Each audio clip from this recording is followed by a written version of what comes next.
सुनो, इमाम हसन अलैहिस्सलाम कौन हैं?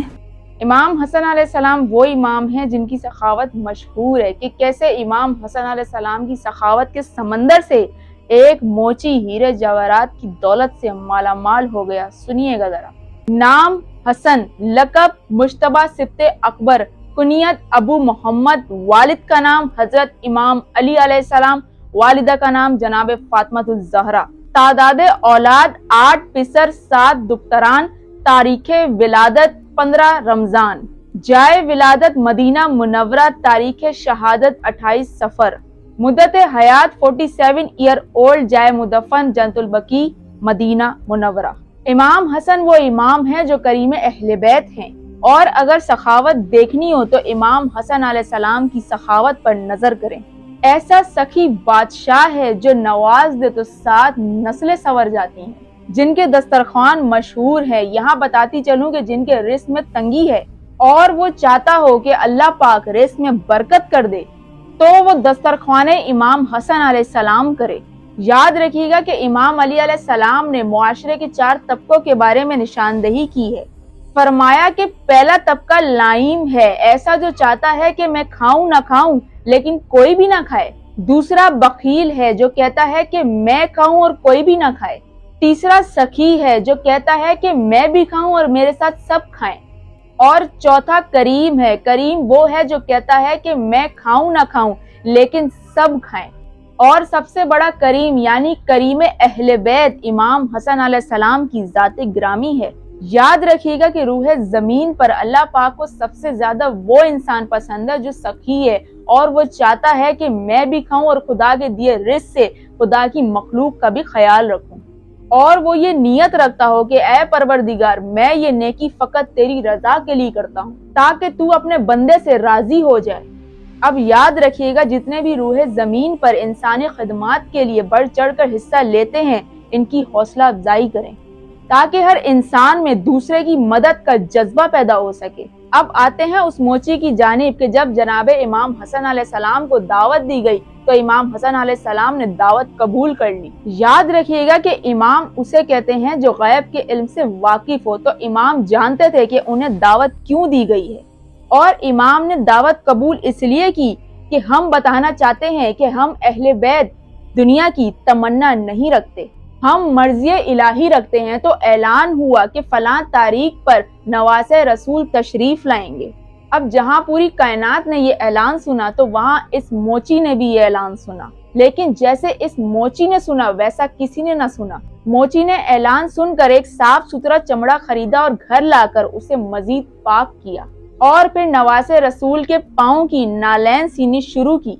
नालैन सीने का अंदाज कुछ निराला है कि एक एक टांके पर दुरूदो सलाम भेजता है।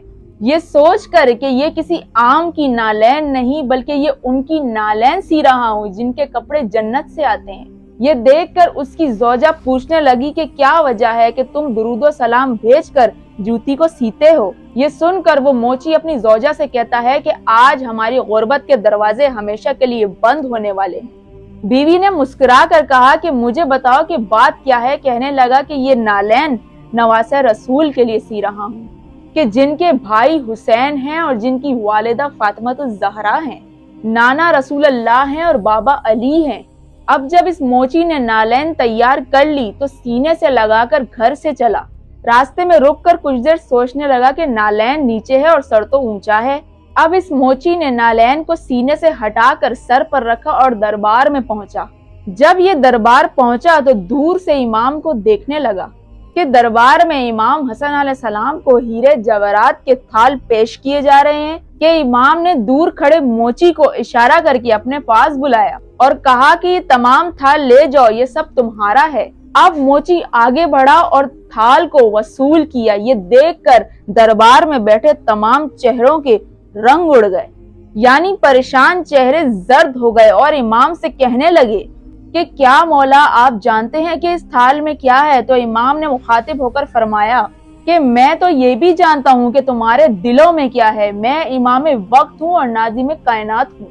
फिर वहां बैठे लोगों ने कहा कि इमाम, इतने कीमती जवाहरात इस मामूली मोची के लिए। इस पर इमाम मुस्कुराए और कहा कि ये नालैन अनमोल है, تو اگر اس نالین کے حساب سے دیتا تو یہ ہیرے اور جواہرات بھی کم تھے۔ یہ تو صرف اس کی نیت پر دے رہا ہوں کہ اس موچی نے جس انداز سے درود و سلام بھیجا ہے وہ انداز خدا کو بھی پسند آیا ہے۔ یہ ہیرے جواہرات کوئی حیثیت نہیں رکھتے جس انداز سے اس نے نالین بنائی ہے۔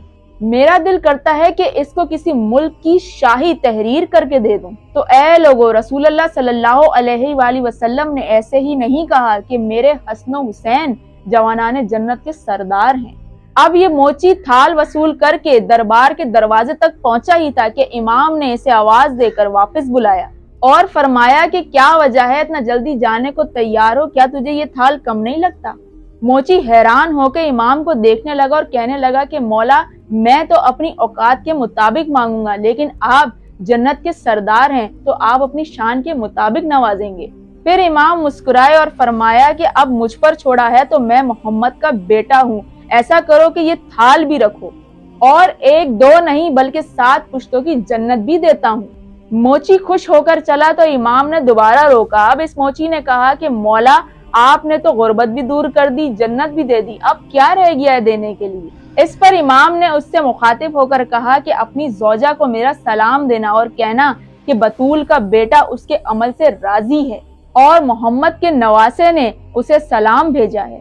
یہ سن کر موچی گھر پہنچا تو دیکھا کہ بیوی دروازے پر انتظار کر رہی ہے۔ تو اس کی زوجہ نے اس سے سوال کیا کہ امام نے تمہیں کیا دیا؟ تو یہ تھال دکھا کر خوشی سے کہنے لگا کہ دولت بھی دے دی اور جنت بھی لے آیا ہوں، لیکن یہ دونوں چیزیں مجھے بہت چھوٹی لگتی ہیں امام کی اس بات پر کہ امام نے تمہارے کسی عمل پر سلام بھیجا ہے۔